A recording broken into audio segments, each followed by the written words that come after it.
Welcome to the Royal Armouries International Jousting Tournament Highlight Show.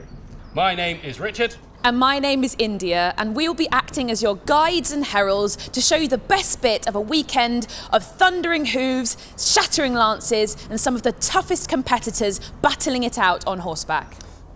The Royal Armouries Easter Tournament features some of the most coveted prizes in the modern jousting world, and teams from Italy, France, and of course UK have beaten a path to our door for the chance to compete both as individuals for the Queen's Jubilee horn, which was presented to the Armouries in 2002 by the late Queen Elizabeth II, and also as teams for the coveted Sword of Honour, both of which have been engraved with the names of every winner since. But because courage, strength and skill are not enough alone to make a knight, there will also be a prize for courtesy that runs throughout the competition, whether the knights are on horseback, tilting or not.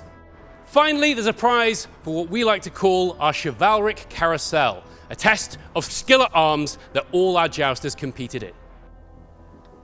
You're about to witness a unique spectacle of theatre and pageantry here in the UK, which is the heart and home of jousting. After all, the Royal Armouries has been staging tournaments for over 500 years. Admittedly, with a bit of a gap between King James I and Queen Elizabeth II, but this is a very real and very dangerous competition. So what you're about to witness is the true skill set of our jousters and some spectacular horses.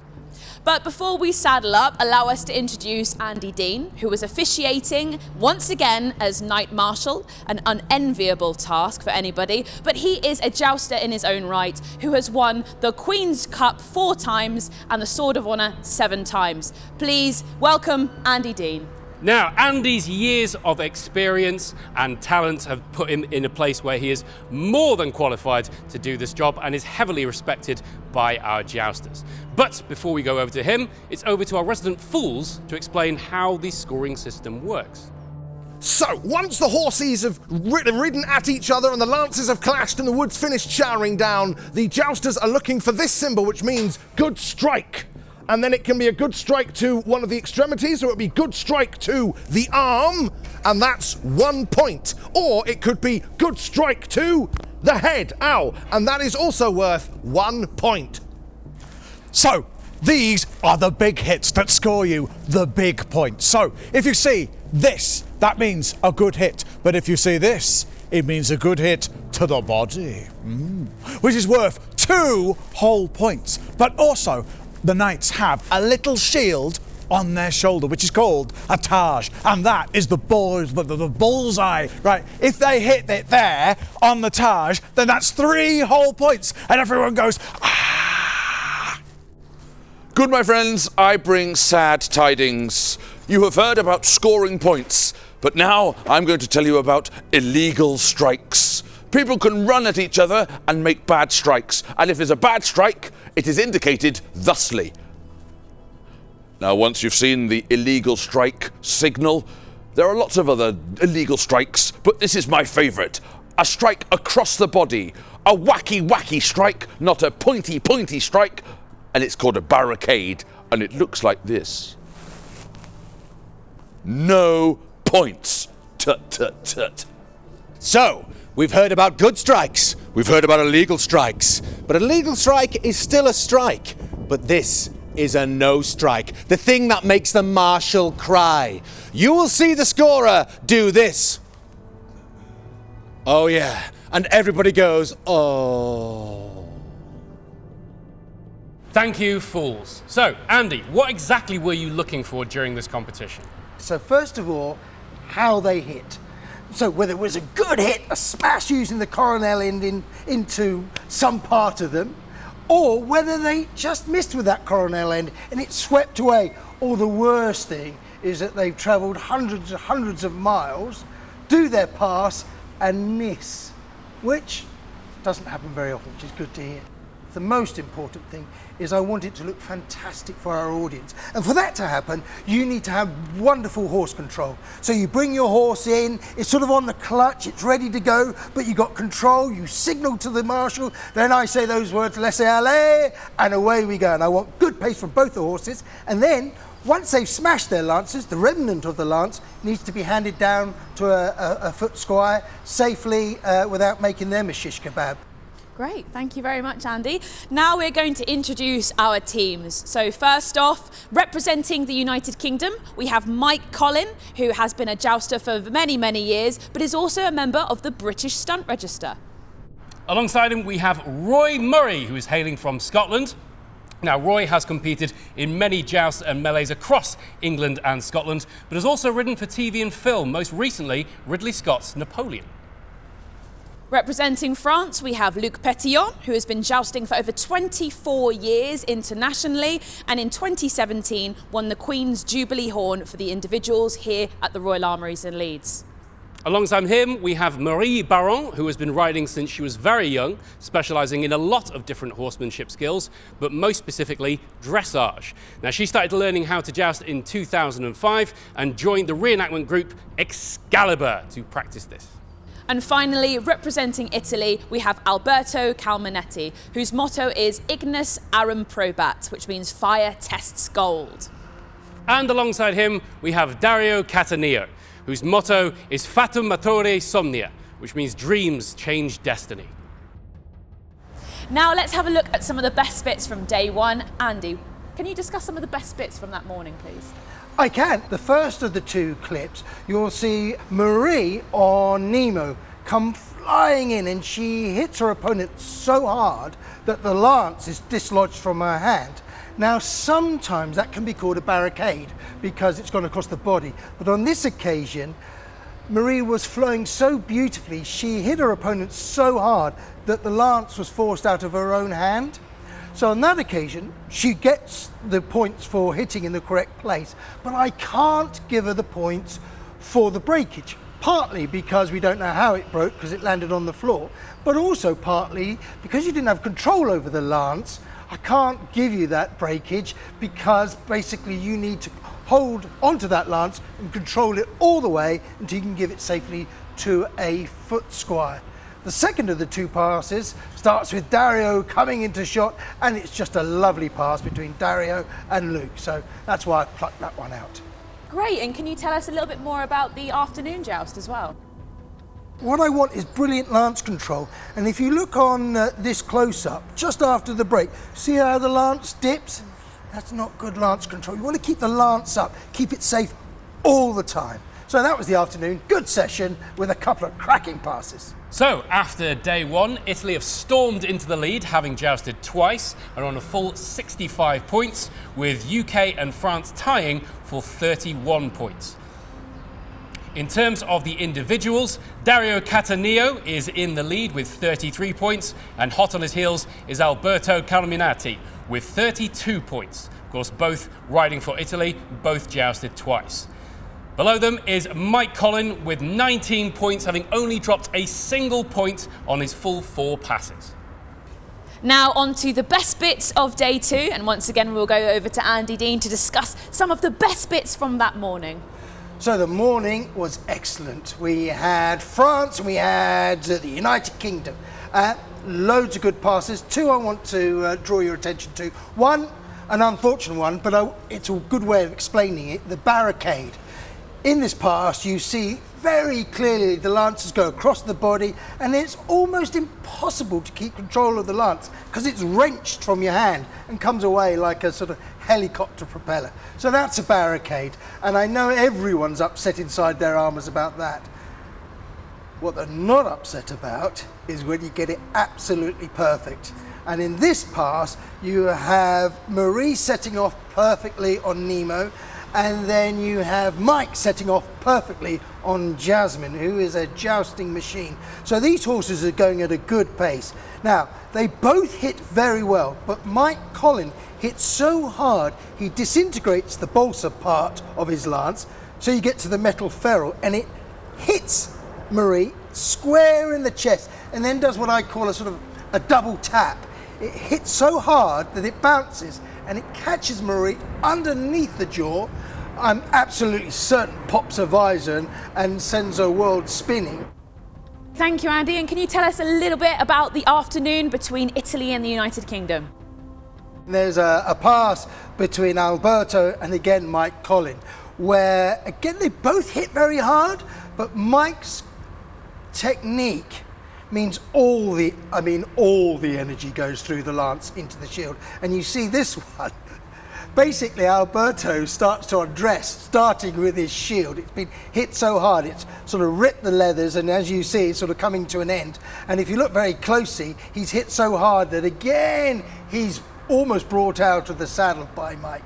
Well, at the end of day 2, we have Italy in the lead with an impressive 90 points. Following closely behind, you have the United Kingdom on 86. And last, but because they have jousted one session less, we have France with 58. Now on to the individuals. We have Mike Collin storming into the lead with 54 points. Next, Dario Cataneo with 46. And in third place in this individuals, we have Alberto Carminetti with 44. So on to day 3 now. Andy, how did they do in the morning session from Team UK versus Team France? So we'll start with the bad. I say bad, it happens to all of us, and that is missing. Sometimes you just sort of go fishing, basically go to look to hit, rather than letting them come on to you and bringing your lance down in a good way. You kind of lean in and sometimes you just miss. You miss the shoulder, it's just rubbish. Other one, of course, is an example of why I love jousting so much and sort of get itchy when I see hits like this. Again, Mike comes in, very good technique. People, you can tell almost from silhouette who's jousting. And Mike brings his lance down very early. And when he comes in against Luke, Luke hits very well. But watch how much lance Mike's got left. Not only is the lance sort of pushed through his hand, he's kept hold of it. And I know in one of those passes, he splintered the actual lance itself. And I think he did it on Luke. So I just loved that pass. So fantastic stuff, Andy, but what about the afternoon of France versus Italy? So, 2 passes, same 2 competitors, Alberto and Luke. Luke comes in and the camera's on Luke, and you think, very nice, very nice. And their hit is excellent, both from Alberto and Luke. In fact, so good that Alberto can't hold on to his lance. And of course, he loses a point from the breakage, but it's a cracker of a smash. Well, almost identical is the second one. But if you notice, as Luke's coming in, he loses for a moment his grip on the lance and he has to readjust. And in readjusting, Alberto is now 2 strides closer, traveling at 25 miles an hour. So that closing speed of 50 miles an hour means that little juggle has made a difference. And he tries to push the lance in to make up, and it becomes a barricade. It goes across the body, both barricade in their keenness, and from exaltation to disaster in 2 passes. So as we come to the end of day 3, United Kingdom is in the lead with 121 points. But hot on their heels is Team France with 120. And then in third place, Team Italy with 110. So it's still all to play for. As far as the individuals go, Mike Collin is continuing his enormous lead with 74 points and Team United Kingdom. And then next up is Luc Pétion with 61 points. And finally in third place, Marie Baron with 59. And now on to the final day of this competition, day 4. And the knights from France, Italy and the United Kingdom have all been competing as teams, but also as individuals for the Queen's Jubilee horn. Let's go over to Andy, see how they got on, see what the best bits were, and more importantly, let's see whose name got engraved on those coveted prizes. So in the morning, obviously Mike got through, and Luke got through, Marie got through, and Dario got through. The passes, well, they were just all very, very good. I couldn't pick one, and if I was to pick one, it would probably be the last pass of that morning session. So they are obviously going for the individual prize, the Queen's Trophy, part of the Royal Collection. So you really want your name on it. And if you watch the last pass, it's a cracking hit. But as Mike relaxes back in the saddle, he looks up at his lance, sees that he's destroyed it again, and you see relief flow through his body because he knows his name is on the Queen Elizabeth II trophy. So huge congratulations to Mike Collin for winning the individual prize and getting his name engraved on the Queen's Jubilee horn. So Andy, can you just rate his performance and say why do you think he won on this occasion? Gosh, I mean obviously practice, and more practice, and the experiences he's gained from all the other tournaments around the world that he's participated in. And I think the single greatest asset that he had would probably be his mentor, his trainer. Now, I'm going to have to go through the books to see who that person was that brought that young lad forward to make him such a jousting. Yeah, it was me. All right. But actually, I have to say, Mike does all the hard work. Like any champion, you've got a coach, and a coach will show you the way, but he was brilliant. His technique was flawless. He was on Jasmine, who carried him serenely through the 4 days, and he was in the environment he knows. I mean, he's one of our own. So there's lots of good reasons why he was very good, mainly persistence and practice. And now it's the moment that we have all been waiting for. The teams from our competing nations have all been toughing it out over this weekend, risking life and limb to secure their name on the coveted Sword of Honour.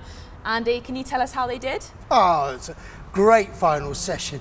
The whole tilt yard was heaving with people, so it was lovely to see. The jousting, of course, well, it's world class all 4 days, but it was a lovely finish. It also had everything to remind everyone that it's a difficult sport. So we had the odd miss from the odd competitor, we had, I think, one barricade, but on the whole, it was hit after hit after hit, and then Mike Collin brings out a big hit just to round the whole thing off. So worthy winners of the team, worthy winners of the individual. So I was very happy in my job as marshal. So there you have it. Team France win the Sword of Honour with a full 155 points. Close in seconds was Team UK with 150, and last but certainly not least, Italy with 137. And throughout this competition, there has also been a prize for our chivalric carousel that has been running throughout the whole weekend. And we're very pleased to announce that both Mike Collin, representing the United Kingdom, and Luc Petiot, representing France, were in joint first place. We also have a courtesy prize for the most chivalric knight of the competition, and that went to Alberto Carminati for bravely soldiering on despite suffering a few injuries early in the competition. Right, well, there is only one thing left to do. Let's head over and hear from our jousters. A very special place here. First of all, it's because all the people love to joust here. Then there is all the modern jousting start here. Then it's very cool to be there because yeah, it's a special place for that here. We are really happy. I say we because of the French team, but I am really happy to win the team tournament. And a little bit disappointed also because it's the last day and the competition is finished, and we had a really good time. What's always helped me is the crowds here at Leeds. They're insane. They're just, as soon as those gates open, you walk through, you've got about 900 people there, and they are all cheering for not just you but everybody in the arena, and it's incredible. It's one of the best places in the world to joust. Yeah, it's just such a great venue and great crowd. Well, it was special. Not that many jousts have this special environment and special warming people coming and cheering. They're so in love with jousts and they're so in love with jousters. In fact, I might say the moment I enjoyed the most was after the joust, meeting the people, heartwarming. Niente, sono molto contento di essere qua, l'evento mi è piaciuto davvero molto, ho fatto tante giostre in Italia e questa mi ha riportato la voglia di giostrare ancora di più. So thank you for joining us for our Royal Armouries International Jousting Tournament event highlight show, where France won the Sword of Honour, Mike Collin won the Queen's Jubilee Horn, Alberto Carminati won the Courtesy Award, and Mike Collin and Luc Pétion came joint first for the Chivalric Carousel. From myself, Richard and Andy, we'll see you hopefully for the Summer Joust.